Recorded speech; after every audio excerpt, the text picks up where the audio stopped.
அனைவருக்கும் வணக்கம். இன்றைக்கி இந்த வீடியோவுக்கு நான் ஒரு டிஸ்க்ளைமர் கொடுத்து ஆரம்பிக்க போகிறேன். தயவுசெய்து இந்த வீடியோ முழுசாக பாருங்கள். ஏன் அப்படின்னு பார்த்தீங்கன்னா, நிறைய பேர் என்கிட்ட வர ஒரு குவரிஸ் எனக்காகட்டும், இல்லை அட்மினுக்காகட்டும், இல்லை நம்ம டீமுக்கு வர குவரிஸ், ஆன்மீகம் எனக்கானதா அப்படிங்கிற ஒரு கேள்வி. நிறைய செட் ஆஃப் கொஸ்டின்ஸ் எடுத்துகிட்டு வரீங்க, நிறைய விதமான சினாரியோஸ் எடுத்துகிட்டு வரீங்க. என்னால் இதனால் ஆன்மீகத்துக்குள்ளே வர முடியல, அதனால வர முடியல, இது சரியாயிடுச்சுன்னா வந்துடுவேன், அது சரியாயிடுச்சுன்னா வந்துடுவேன் அப்படிங்கிற ஒரு விஷயத்த முன்வைக்கிறீங்க. அது சரியான நிஜமாக நீங்கள் ஆன்மீகத்துக்குள்ளே வருவேன்னு நினைக்கிறீங்களா? நிச்சயமாக வரமாட்டீங்க. ஏன் அப்படின்னு பார்த்தீங்கன்னா, இதில் டீட்டெயில்டாக கேளுங்க, பொறுமையாக உட்காந்து கேளுங்க.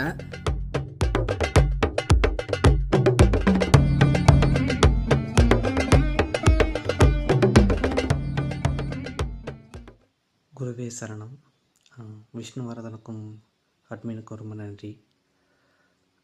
நேற்று நடந்த அந்த வகுப்பும் அதை தொடர்ச்சியாக இன்னும் என்னால் அதை நிறைய விஷயங்களை இன்னும் உணர்ந்துட்டுருக்க முடியுது. உடல், மனம், ஆன்மா, இந்த 3 விஷயத்தையும் வெறும் மேலோட்டமாக நிறைய பேர் சொல்லி கொடுத்துருக்காங்க. ஆனால் நேற்று நடந்த அந்த வகுப்பு நான் அடுத்த கட்டத்தை நோக்கி நகர்ந்துட்டுருக்கேன் அப்படிங்கிறத என்னால் உணர முடிஞ்சுது. கடைசியாக அந்த 21 நாள் இலவச பயிற்சி முடித்து அடுத்து இப்போ இந்த 2ஆம் நிலையில் நான் எடுத்து வச்சுருக்கிறதுக்கு உடல்லையும் மனதிலையும் நிறைய மாற்றங்கள். உதாரணத்துக்கு சொன்னால், நான் ரொம்ப வேகமாக இருப்பேன், உடல்லையும் சரி மனதிலையும் சரி. அதாவது வேகமாக இருப்பேன்னா நான் உடனே செய்வேன், ரொம்ப வேகமாக எல்லா விஷயத்தையும் பார்க்காம வேகமாக செய்வேன். ஆனால் இப்போது உடல் என்னோடய வேகத்தை குறைச்ச மாதிரி ஒரு உணர்வு. அதாவது உடல் அளவில் என்னோடய வேகம் குறைஞ்ச மாதிரியும் மனது ஒரு கூர்மையாக ஒரு நேர்முகமாக இருக்கிற மாதிரி உணர முடிஞ்சுது. அதுவும் நேற்று நடந்த அந்த வகுப்பு, அந்த இசை, அந்த 6 ஆதாரங்களை உள்ள உணர முடிஞ்சுது. அடுத்த கட்டத்தை நோக்கி நகர்றேன் அப்படிங்கிற ஒரு உள்ளுணர்வு சொல்லிக்கிட்டே இருக்கேன் நேற்றுலேருந்து இன்ன வரைக்கும், இன்றைய பயிற்சி வரைக்கும். இது இதோடு நிற்காது, நான் அடுத்த கட்டத்தை நோக்கி நகர்வேன். இது என்னோடய வாழ்நாள் முழுக்க செய்யணும் அப்படிங்கிறத ஒரு அடுத்த கட்டத்தை நோக்கியும் வாழ்நாள் முழுவதும் செய்வேன் அப்படின்ற நம்பிக்கையோடு நான் இருக்கேன். கண்டிப்பாக செய்வேன். குருவே சரணம். விஷ்ணுவர்தனுக்கு நன்றி. ஆன்மீகத்தை பொறுத்த வரைக்கும் நீங்கள் ஆன்மீகத்தை தேடி ஓட முடியாது. ஓடி ஓடி ஓடி ஓடி எல்லாருமே வீணாக தான் போயிருக்காங்க. ஆன்மீகம் உங்களை தேடி நாடி வரும். அது வரும்போது கரெக்டாக பிடிச்சிட்டிங்க அப்படின்னா 2 பேரும் கை கோர்த்துட்டு அப்படியே போக வேண்டியது தான் அந்த அடுத்த நிலைகளுக்கு. இல்லை அப்படின்னா கண்டிப்பாக அது முடியாது. நீங்கள் எங்கே போய் தேடினாலும் கடைசியில் ஒரு காவி வேட்டியை கட்டிக்கிட்டு திருவண்ணாமலையிலையோ இல்லை காசியிலையோ இல்லை ஏதோ ஒரு சிவஸ்தலங்களையோ நம்ம படுத்துக்க வேண்டியது தான். இதுதான் இந்த நிதர்சனமான உண்மை. என்ன இப்படி பேசுகிறீங்க, அப்போ அதெல்லாம் என்ன அப்படின்னு கேட்டால் அதெல்லாம் இந்த கதை தான். சரிங்களா? நிஜமாக தாங்க சொல்கிறேன். கேட்கறதுக்கு வேணால் கஷ்டமாக இருக்கலாம், ஆனால் இதுதான் உண்மை. இதை யாரும் சொல்ல மாட்டாங்க. ஏன்னா ஒவ்வொருத்தரும் அவங்கக்கிட்ட நிறைய ஆட்கள் வரணும், நிறைய விஷயங்களை அவங்க ப்ரொமோட் பண்ணணும், பேசணும்னு பண்ணுவாங்க. பட் நமக்கு அது தேவை கிடையாது. என்னோடய தேவை என்ன அப்படின்னு பார்த்தீங்கன்னா, இந்த சில விஷயங்களை ஓப்பனாக சொல்லிட்டு போகணும் அப்படிங்கிறது தான் என்னோட ஒரு விருப்பம். அதே மாதிரி பார்த்திங்கன்னா, லாஸ்ட் நம்ம ஃப்ரீ கிளாஸஸ் அனௌன்ஸ் பண்ணியிருந்தோம் அரௌண்டு டிசம்பர் அந்த மாதிரி டைமில். அதுக்கு பயங்கரமான ரெஸ்பான்ஸ் கொடுத்துருந்தீங்க. அந்த கிளாஸஸில் 21 டேஸ் ஃப்ரீ கிளாஸஸ் வச்சு மானிட்டர் பண்ணியிருந்தோம். அதுக்கு எக்கச்சக்கமான ரெஸ்பான்சஸ். அதில் எப்பவும் போல் வழக்கமாக சில பேர் சும்மா குரூப்புக்குள்ளே எதுக்கு சேர்ந்தோன்னே தெரியாமல் உட்காந்துட்டு இருப்பாங்க. அவங்கள பற்றி நான் பேச வரல. அவங்கெல்லாம் வாழ்க்கை வாழ்கிறக்கே வீணுங்கிறதா உண்மை. மற்றவங்க எல்லாருமே பார்த்தீங்கன்னா சூப்பராக ரெஸ்பாண்ட் பண்ணியிருந்தீங்க. 21 நாளுமே ப்ராக்டிஸஸை ரெகுலராக பண்ணி அதில் ஃபுட் சார்ட் கொடுத்தது, நிறைய விஷயங்கள் அதில் பேசியிருந்தோம். நம்ம அட்மினும் சரி, அவர் கொடுத்த விஷயங்கள், நான் கொடுத்த விஷயங்கள், அவர் ஃபார்வர்ட் பண்ணது, இது எல்லாமே அதில் போயிருந்துச்சு. அது எல்லாருமே ரொம்ப ரொம்ப ரொம்ப பயனுள்ளதாக இருந்துச்சு அப்படின்னீங்க. அது ரொம்ப ரொம்ப மன நிறைவாக இருந்துச்சு அதை கேட்கும்போது. அதே மாதிரி பார்த்தீங்கன்னா அடுத்து இந்த நியூ இயர் கிளாஸஸ்க்கு நம்ம எடுத்திருந்தோம். கிட்டத்தட்ட ஒரு 200-250 ரெஸ்பான்சஸ் வந்துருந்துச்சு. அதுலேருந்து நாங்கள் ஒரு 60 பேர்த்த ஃபில்டர் பண்ணி எடுத்தோம். அவங்களுக்கு இப்போ கிளாஸஸ் போயிட்டுருக்கு. அதுவும் நல்லா ரெஸ்பான்ஸ் பண்ணுறாங்க. ரெஸ்பான்ஸ் பண்ணாதவங்களும் நம்ம தூக்கிடுவோம் அந்த கிளாஸஸ்லேருந்து. ஏன் இதெல்லாம் சொல்கிறேன் அப்படின்னு பார்த்தீங்கன்னா, ஆன்மீகம் இவ்வளோ ஸ்ட்ரிக்டானது. சும்மா காசு இருக்கிறவங்கலாம் ஆன்மீகம் கற்றுக்கலாம், நேரம் இருக்கிறவங்கலாம் ஆன்மீகம் கற்றுக்கலாம் அப்படின்னா ஆன்மீகம் அதுக்கானது கிடையாது. அதுக்கு வேறு நிறைய கோர்சஸ் இருக்குது, நீங்கள் அதை போய் படிக்கலாம். இதுக்குள்ளே வரணும் அப்படின்னா முதல் தகுதி ஒழுக்கம், 2வது தகுதி உங்களுக்கான அந்த மனோதிடம், மனோதிறன், மனோதைரியம், இந்த 3ஐயும் ஒரே கேட்டகரியில் எடுக்கிறோம். அதுக்கு அடுத்தது வந்து பார்த்தீங்க அப்படின்னா வந்து சாக்கு போக்கு சொல்லாமல் எனக்கு வந்து உடனே வந்து எனக்கு வந்து வீட்டில் அதாயிருச்சு, எங்கள் அம்மாவுக்கு உடம்பு சரியில்லாமல் போயிடுச்சு, இல்லை எனக்கு உடம்பு சரியில்லாமல் போயிடுச்சு, எனக்கு வேலை இருந்துச்சு, நான் அங்கே போனேன் இங்கே போனேன், இந்த சாக்கு சொல்லாமல் என்ன நடந்தாலும் செய்வேன் அப்படிங்கிற எந்த ஒரு சாக்கு போக்கு சொல்லாமல் இருக்கிறது. 4வது முக்கியமான விஷயம் வந்து நிதானம். சரிங்களா? எவ்வளோக்கு எவ்வளோ நிதானம் தேவை அப்படின்னா வந்து அவ்வளோ நிதானம் தேவை இந்த இடத்துல. பொறுமை, சரிங்களா, கட்டுப்பாடு, இந்த விஷயங்களெல்லாம் இருந்தால் ஆன்மீகம் உங்களுக்கானது தான். ஆன்மீகத்தில் ஜெயிச்சுட்டு போயிட்டே இருக்கலாம். இந்த 5 இருந்தால் இறை அருள் ஆட்டோமேட்டிக்காக உங்களை தேடி வரும். இறைவனை வந்து வலை போட்டு எப்படி தூதுவளை அப்படிங்கிற ஒரு மூலிகை இழுத்துட்டு வந்து நம்மகிட்ட கொடுக்குதோ, அது ஏன் இழுத்துட்டு வந்து கொடுக்குது அப்படிங்கிறாங்கன்னா, இந்த விஷயங்கள் எல்லாத்தையுமே பயாலஜிக்கலாக நம்ம உடம்புக்குள்ளே அது கொண்டு வரும்போது நேராக அது மைண்டுக்கு போய் ரெஜிஸ்டர் ஆகும்போது மைண்ட் அதுக்கு ஏற்ற மாதிரி ப்ராசஸ் பண்ண ஆரம்பிக்கும். அதை எடுத்தும் பண்ணலாம். நம்மளும் இது கூட வந்து கொஞ்சம் கொஞ்சமாக இந்த விஷயங்கள் எல்லாத்தையும் நமக்குள்ளே கடைப்பிடிக்க ஆரம்பித்தோம் அப்படின்னா ஆட்டோமேட்டிக்காக நம்ம ஆன்மீகத்துக்குள்ளே போக ஆரம்பிச்சிட்டோம் அப்படிங்கிறது தான் அர்த்தம். திடீர்னு நான் வந்து வெளியே போயிட்டேன்ப்பா, அவசரமாக நான் வெளியே போயிட்டேன், அதனால் இன்றைக்கி ப்ராக்டிஸ் பண்ணல. நான் அதுதான் கேட்பேன், அவசரமாக வெளியே போனீங்களே, நான் மற்றவங்க மாதிரி சாப்பிட்டு போனீங்களான்னு கேட்க மாட்டேன். ட்ரெஸ்ஸு போடாமல் போயிட்டீங்களா இப்படி தான் கேட்பேன். யோசிச்சு பாருங்களேன், போடாமல் போகிறோமா? எவ்வளோ அவசரம் இருந்தாலும் ட்ரெஸ் போட்டுட்டு தானே வெளியே போகிறோம். மறந்துட்டு என்னைக்காவது யாராவது வெளியே போகிறோமா? யாராக இருந்தாலும் சரி, ஆண்களாக இருந்தாலும் சரி, பெண்களாக இருந்தாலும் சரி, குழந்தையாக இருந்தாலும் சரி, வயசானவங்களாக இருந்தாலும் சரி, போட்டுட்டு தானே போகிறோம். ஏன்னா அது ஒரு தேவை அப்படிங்கிற ஒரு விஷயம். அப்போ ஆன்மீகம் உங்களுக்கு தேவை இல்லையாங்கிற ஒரு கேள்வி நீங்கள் கேளுங்க. உங்களோட மனதிற்கு நீங்களே வந்து தங்களுடைய ஸ்லிப்பர்களை கழட்டி அடித்தது போல் உங்களுக்கே உரைக்கும் அன்றைக்கி. அப்போ ரியாலிட்டி ஹிட் ஆகும். ஓகே, நமக்கு டைம் இருக்குது, நம்மளுடைய கொழுப்பு தான் நம்ம ப்ராக்டிசஸ் பண்ணாமல் இருக்கோம். அப்போ திருப்பி போய் பண்ணுங்கள். எவ்வளோ லேட்டானாலும் பரவாயில்ல, பயிற்சிகளை முடிச்சுட்டு வெளியே போங்க. ஓகேங்களா? நம்பர் 1. 2வது வந்து ப்ரோ நான் டிப்ரெஷனில் இருக்கேன், எனக்கு வந்து என்ன பண்ணுறதுனே தெரில, எனக்கு இந்த டிப்ரெஷன்லேருந்து வெளியே வந்தால் நான் ஆன்மீகத்துக்குள்ளே வருவேன். நீங்கள் வரவே வேண்டாம், அப்படியே வெளியே போயிருங்கிறது தான் என்னோட ஓப்பனான ஸ்டேட்மெண்ட்டாக இருக்கும். ஏன்னா இந்த டிப்ரெஷனுக்காக நான் ஆன்மீகத்துக்குள்ளே வரேன், காதல் தோல்வினால் ஆன்மீகத்துக்குள்ளே வரேன், எங்கள் வீட்டில் யாரோ ஒருத்தர் இறந்து போயிட்டாங்க நான் ஆன்மீகத்துக்குள்ளே வரேன், இல்லை நான் வந்து பரீட்சையில் ஃபெயில் ஆகிட்டேன் நான் ஆன்மீகத்துக்குள்ளே வரேன், எனக்கு மந்திர சக்தி வேணும் நான் ஆன்மீகத்துக்குள்ளே வரேன், நான் தந்திரம் பண்ண போகிறேன் ஆன்மீகத்துக்குள்ளே வரேன், மந்திரம் பண்ண போகிறேன் ஆன்மீகத்துக்குள்ளே வரேன், இல்லை என்னோட காதலியை வசியம் பண்ணுறதுக்காக ஆன்மீகத்துக்குள்ளே வரேன் அப்படின்னா தயவு செய்து வராதிங்க. இது எதுவுமே ஒர்க் அவுட் ஆகாது, நாசமாக போயிடுவோம். இதுதான் உண்மை. இந்த அளவுக்கு ஓப்பனாக யாருமே சொல்ல மாட்டாங்க. இதை நான் மட்டும்தான் சொல்லுவேன், ஏன்னா எனக்கு மட்டும்தான் தைரியம் இருக்குது. இந்த மாதிரி காரணிகளால் ஆன்மீகத்துக்குள்ளே வரணும்னு உங்கள் மனம் தள்ளுதா, அது வந்து வேறு ஒன்றும் கிடையாது. கிரகத்தோட சூழ்நிலைகள், ஒன்றோ கேதுவோ ராகுவோ சனியோ அப்படி இப்படி மாற்றி உங்களுக்கு வந்து அந்த புத்திகள் நடத்திட்டு இருக்கும், இல்லை அந்தரங்கள் போயிட்டுருக்கும். அதனால அது கொஞ்சம் ஒரு மாதம் 2 மாதத்துக்கு அப்படி தோணும். அப்புறம் மறுபடியும் நீங்கள் சரியாகி பழைய குருடி கதவு துரடின்னு வந்து உங்களோட வேலைக்குள்ளே வந்து நீங்கள் போக ஆரம்பிச்சிடுவீங்க. இதுக்காக ஆன்மீகம் அழைக்குமா அப்படின்னு கேட்டால் நிச்சயமாக அழைக்காது. அப்போ இதுவும் விட்டுருங்க. அடுத்த கேட்டகிரி வந்து என்ன அப்படின்னா வந்து எனக்கு எங்கே பார்த்தாலும் விரக்தியாக இருக்குது, எதை பார்த்தாலும் எனக்கு கஷ்டமாக இருக்குது, இந்த உலகத்தை விட்டே ஓடிடலாம் போல இருக்குது, அதனால தான் நான் ஆன்மீகத்துக்குள்ளே வந்தேன்னா அப்படியே ஓடிடுங்க. இதுவும் வந்து ஆன்மீகத்துக்கு செட்டே ஆகாத கேட்டகிரி. இது எல்லாமே நிஜங்க, இதை தான் சத்தியம்.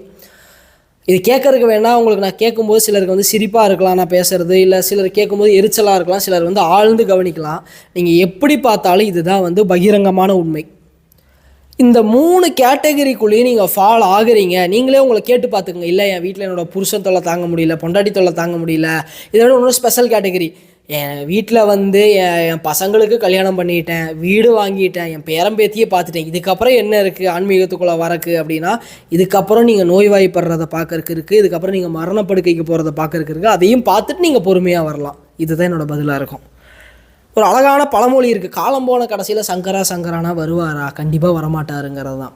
ஸோ அவங்களுக்கும் ஆன்மீகம் செட் ஆகாது. அப்போ யாருக்கு தான் ஆகும் அப்படின்னா, என்னை தானாக இழுத்துட்டு வந்து உட்கார வச்சது, எதுக்கு ஆன்மீகம் என் வாழ்க்கைக்குள்ளே வந்துச்சுனே தெரில, வந்து மொத்தத்தையும் டெஸ்ட்ராய் பண்ணி என்னை வேறு மாதிரி திருப்பி உட்கார வச்சிருச்சு. 180 டிகிரி நான் வேறு மாதிரி இருந்தேன், இன்றைக்கி நான் வேறு மாதிரி இருக்கேன், நான் நினச்சா கூட என்னால் அந்த விஷயங்களை பண்ண முடியாது, முதல்ல என்னால் நினைக்கவே முடியறதில்ல. ஆன்மீகம் உங்களுக்கானது. சம்மந்தமே இல்லாமல் ஒரு நாள் ஏதோ ஒரு கோயிலுக்கு போனேன், எனக்கு இதெல்லாம் பிடிக்கவே பிடிக்காது, அங்கே போய் உட்காந்தேன், என்ன நடந்துச்சுன்னே எனக்கு தெரியல, எங்கேயோ போகிறேன், கனெக்ட் ஆகிறேன், எனக்கு என்னென்னமோ விஷயங்கள் தெரியுது, இது என்ன, இதை நான் பார்க்கறதுக்கு உள்ளே வரேன். ஆன்மீகம் உங்களுக்கானதுன்னு சொல்லுவேன்னு நினைக்காதீங்க, உங்களுக்கானது கிடையாது. ஏன் அப்படின்னு வந்து பார்த்தீங்கன்னா, அது மனதோட அந்த ஒரு தாட் ப்ராசஸஸ். நான் எதையுமே பார்க்க வேண்டாம், எதுக்கு நான் வரேனே தெரியாமல் என் ஆன்மீகம் உள்ளே இழுத்துட்டு வருதுன்னு நிறைய செட் ஆஃப் பீப்புள் இருப்பாங்க. மகாரம்குள்ளே மோஸ்ட்லி 99% ஆஃப் த பீப்புள் அப்படி தான் இருப்பாங்க. சரிங்களா? ஏன் அந்த 1% சொல்கிறேன்னா அந்த 1% ரியலைஸ் பண்ணாமல் இருப்பாங்க. இதுக்குள்ளே வரவங்க எல்லாருமே அப்படி மட்டும்தான் வருவாங்க. ஏன்னா உண்மையான ஒரு உண்மையான ஆன்மீகவாதி, அவனுக்கு ஆன்மீகம் வருது அப்படின்னா அவன் இப்படி மட்டும்தான் இருப்பான். இதுக்குள்ளே வந்ததுக்கப்புறம் வாழ்க்கையில் பல அடிகள் விழுகிறது, மிதிகள் விழுகிறதுங்கிறத வேற. ஆனால் பல அடிமிதிகள்னாலும் நான் இதுக்குள்ளே வரேன் அப்படின்னா நிச்சயமாக இது கிடையாது. தேடுதல், நிறைய தேடுதல். நான் யாருன்னு தேடுறேன், எனக்குள்ளே என்ன இருக்குன்னு தேடுறேன். நான் எங்கே தேடியுமே கிடைக்கல, எப்படியோ எனக்கே தெரியாமல் ஆன்மீகத்துக்குள்ளே வந்தேன்னா ஆன்மீகம் உங்களுக்கானது. இந்த மாதிரி ஒரு சர்டைன் டைப் ஆஃப் கேட்டகரிஸ்குள்ளே மட்டும் நீங்கள் ஃபாலோ ஆகுறீங்களா, ஆன்மீகம் உங்களுக்கானது.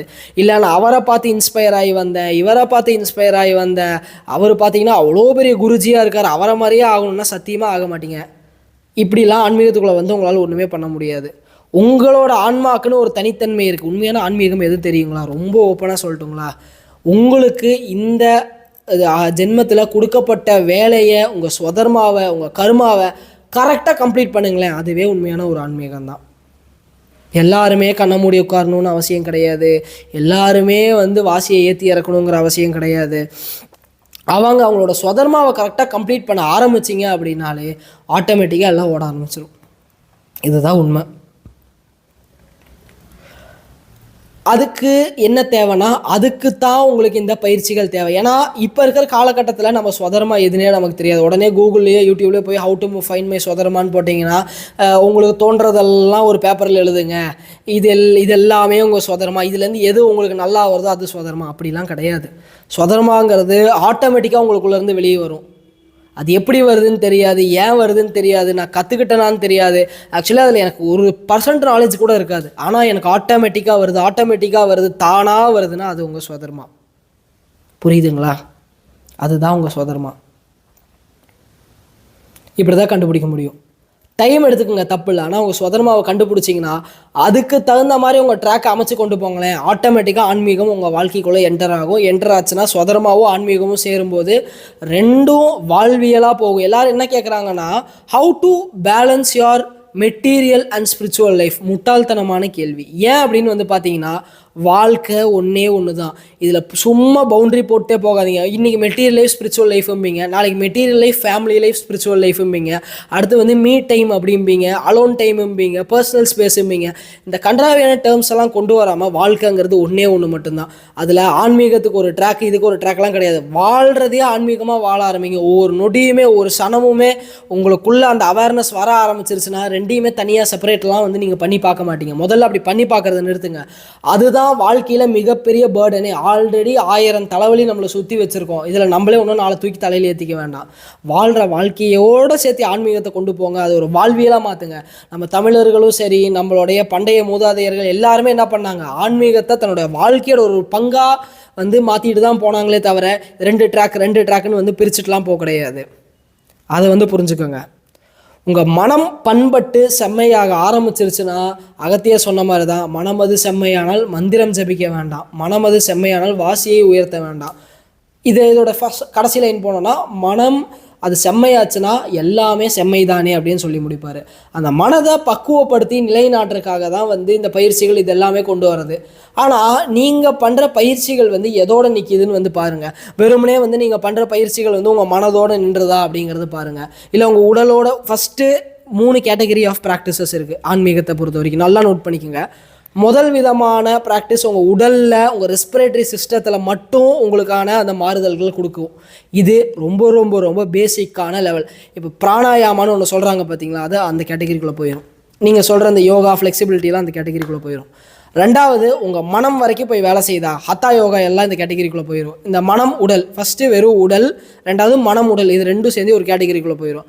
மூணாவது, உயிர் சக்தியை நீட்டிச்சு வைக்கிறது. இந்த உயிர் சக்தி நீட்டிச்சு வைக்கிறதுங்கிறது தான் வந்து பார்த்திங்கன்னா இந்த 120 வயசு வரைக்கும் வாழ்ந்தார், அவர் வந்து இளமையாகவே வாழ்ந்தாருன்னு சொல்கிறாங்க பார்த்தீங்களா. இது 3வது கேட்டகரி. இதுவும் ஒரு விதமான கேட்டகரி தான். இந்த 3ஐயும் தாண்டி கடைசியாக 4வது கேட்டகரின்னு ஒன்று இருக்குது. இந்த கேட்டகரியில் தான் உடல், மனம், உயிர், ஆன்மாங்கிற 4ஐயுமே போட்டு அடிச்சு தூக்கிட்டு போகும். இந்த கேட்டகரியில் என்ன ப்ராக்டிஸ் இருக்குங்கிறத முதல்ல பாருங்கள். இந்த ப்ராக்டிசஸ்குள்ளே இனிஷியேட் ஆகி கரெக்டாக அவங்க சொல்கிற வழிகாட்டுதலின்படி கரெக்டாக உள்ளே போனீங்க அப்படின்னா அப்படி தான் வந்து பார்த்தீங்கன்னா சிவானந்த பரமஹம்சர் வந்து வெள்ளிங்கிரி சுவாமிகளை ஆகட்டும், இல்லை சாமையா சுவாமிகளை ஆகட்டும், அந்த மாதிரி ஆட்களை உருவாக்குனாங்க. பட்டினத்தார் உருவானார், பத்திரகிரியார் உருவானார், மகாவதார் பாபாஜி உருவானார், நம்ம சத்குரு ஸ்ரீபிரமா உருவானார். இந்த மாதிரி ஆட்கள் எல்லாருமே எப்படி உருவானாங்கன்னா நேராக போனாங்க இந்த மாதிரி வழியில். சும்மா அங்கே கொஞ்சம் இங்கே கொஞ்சம் குரங்கு மாதிரி மாற்றி மாற்றி மாற்றி தாவிட்டு போக கிடையாது. ஒன்றே ஒன்று கரெக்டாக எடுத்தாங்க, அந்த வழியில் போனாங்க, சக்சீட் ஆகிட்டு போயிட்டே இருந்தாங்க. இங்கே இருக்கிறவங்களால ஏன் போக முடியலன்னா அங்கே கொஞ்சம் பிடி, இங்கே கொஞ்சம் பிடி, இங்கே கொஞ்சம் பிடிச்சி அதை கொஞ்சம் கலக்கு, இதை கொஞ்சம் கலக்குன்னு மாற்றி மாற்றி குதிச்சுட்டு இருக்கனால தான் வந்து இந்த பிரச்சனை. சத்குரு ஸ்ரீபிரமான்னு சொன்னதான் எனக்கு ஒரு விஷயம் ஞாபகம் வருது. நம்ம நிறைய பேர் சொல்கிறாங்க சத்குரு ஸ்ரீபிரமா வந்து மறுபிறவி எடுத்துட்டாரா, உங்களுக்கு தெரியுமா, அவர் யார் தெரியுமா? எனக்கு தெரியாதுங்கிறது தான் பதில். ஏன் அப்படின்னா அந்த மாதிரி ஒரு மகான் நான் திரும்பி வருவேன்ட்டு போனாருன்னா உடலோடு தான் திரும்பி வரணும்னு அவசியம் கிடையாது. அவர் எப்படி வேணாலும் வரலாம். அந்த விஷயங்களை வந்து புரிஞ்சுக்கோங்க. எப்படி வேணாலும்னா இந்த ஆன்மீகத்துக்குள்ளே இருக்கிற அந்த ஒரு நுணுக்கமான விஷயம் அவங்களுக்கு புரியும். அவங்கன்னா இப்போ பேசும்போதே புரிஞ்சுப்பாங்க. அதனால் வந்துட்டு யாரோ ஒருத்தர் வந்து மறுபிறவி எடுத்துட்டாரு, அவர் அப்படி இருக்கார் இப்படி இருக்காருன்னா, சத்குரு ஸ்ரீபிரமா உண்மையாலுமே திரும்ப வந்தாருன்னா அவர் கொடுக்குற ஒவ்வொரு பயிற்சிகளும் நெருப்பு மாதிரி கொளுத்திட்டு மேலே எரியும்.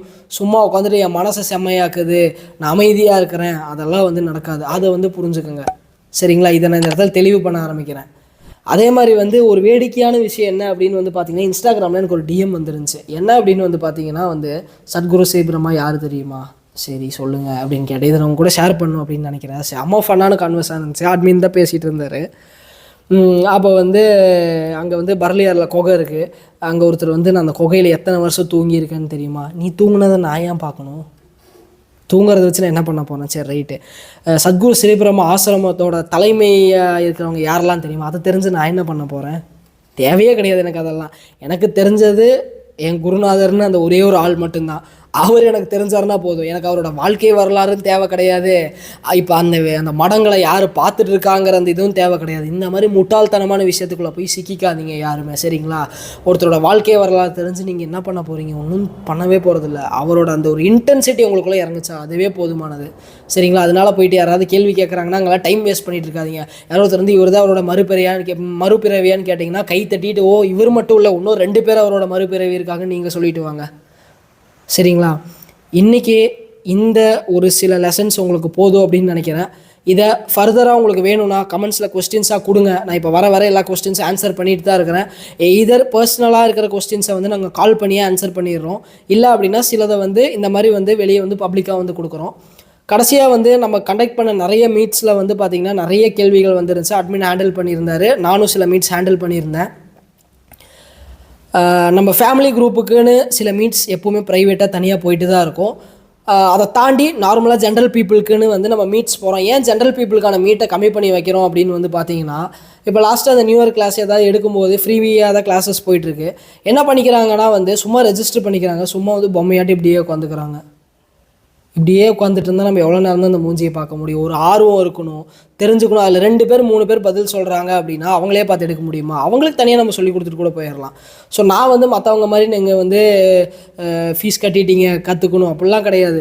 இப்படியே பொம்மையாட்டம் உட்காந்துருந்தீங்கன்னா அப்படியே பொம்மையாட்டி வெளியே போய் உட்காந்துக்கிங்கன்னு தூக்கி வீசிட்டு வெளியே போயிடுவோம். இதுதான் வந்து உண்மை. இதுதான் அந்த காலத்தில் குருகுலத்தில் நடந்துச்சு. நான் பேசுகிறத கேட்குறதுக்கு என்ன என் ஏஜ்னால் இந்த ஏஜுக்கு இவர் இப்படி தான் இந்த மெச்சூரிட்டியில் தான் பேசுவாருன்னு சிலர் நினைக்கலாம். 1. 2வது ரொம்ப வேகமாக இருக்குப்பா அப்படின்னு நினைக்கலாம். 2. இது 2மே வந்து கிடையாது. ஏன்னா இதுதான் நிதர்சனமான உண்மை. இப்படிலாம் பேசாதனால தான் வந்து ஆன்மீகம் வந்து உங்கள் எல்லாத்துக்குமே வந்து ஒரு அல்வா மாதிரி, வாழைப்பழம் மாதிரி, லாலிபப் மாதிரி ஆகிப்போச்சு இந்த காலகட்டத்துக்கு. அப்படி கிடையாது. ஆன்மீகம் அப்படிங்கிறது ஒரு நெருப்பு மாதிரி. அந்த நெருப்பு மேலே வந்து நீங்கள் நடந்து போகும்போது அது உங்களை என்ன வேணாலும் பண்ணும். உங்களுக்கு தேவையில்லாத எல்லாத்தையும் எரித்து வீசும், உங்களை எரிக்காது. அதுக்கு தயாராக இருக்கீங்களான்னு மட்டும் பார்த்துக்குங்க. இந்த மாதிரி தான் அந்த காலகட்டங்களில் குருமார்கள் இருந்தாங்க, வழிகாட்டிகள் இருந்தாங்க, சொல்லி கொடுக்குறவங்க இருந்தாங்க. இன்றைக்கும் சிலர் கைவிட்டு எண்ணிடலாம் எத்தனை பேர் இருக்காங்கன்னு, சிலர் மட்டும்தான் இருக்காங்க. அந்த மாதிரி ஆட்களை தேர்ந்தெடுங்க, கரெக்டான ஒரு வழியில் போங்க. ஆன்மீகம் உங்களுக்காக காத்துட்ருக்கோம், உங்களை தேடி நாடி அது வந்து உங்களுக்குள்ளே கலக்கும். நீங்கள் தேடி எங்கே போனாலும் உங்களால் கண்டுபிடிக்க முடியாது. காசிலேருந்து கன்னியாகுமரி வரைக்கும் சல்லடை போட்டு தேடுங்க. காஷ்மீர் சைவ சமையல் ஆரம்பித்து தமிழ் சித்தாந்தம் வரைக்கும் பூந்து விளையாடுங்க, எங்கேயும் உங்களால் கண்டுபிடிக்க முடியாது. வெறும் நாலேஜை ஸ்டஃபாக வச்சுக்க வேண்டியதாக. எப்படி வந்து இந்த நம்ம சில மந்திரங்கள் ஓதுறாங்க, இல்லை ஏதோ ஒன்றா மனப்பாடம் பண்ணி வச்சுட்டு ஓதுறாங்க பார்த்தீங்களா, அது வெறும் நாலேஜ் தான். இங்கே இருக்கிற சித்தர்களோட ஆன்மீகம் அப்படி கிடையாது. எல்லாம் ப்ராக்டிக்கல் சயின்ஸ். உள்ளே போங்க, இல்லைனா கடைசி வரைக்கும் ஸ்பூனை பெண்டு பண்ணுறதும், இல்லைனா வந்து பார்த்தீங்கன்னா வந்து விரலை பெண்ட் பண்ணுறதும், காற்றுலேருந்து வந்து விபூதி எடுக்கிறது, எலுமிச்சம்பழம் எடுக்கிறது தான் ஆன்மீகம்னு நினச்சிட்டு இருப்பீங்க. அது எதுவுமே உண்மையான ஆன்மீகம் கிடையாது. இல்லை மனசை அமைதியாக்கிட்டாங்க, மனம் கம்ப்ளீட்டாக அமைதியாக இருக்குது, அதுவுமே ஆன்மீகம் கிடையாது. அப்போ எது தான் ஆன்மீகம் அப்படிங்கிறத உங்ககிட்டயே விட்றேன், கமெண்ட்ஸில் பேசுவோம். சர்வமும் சிவமயம்.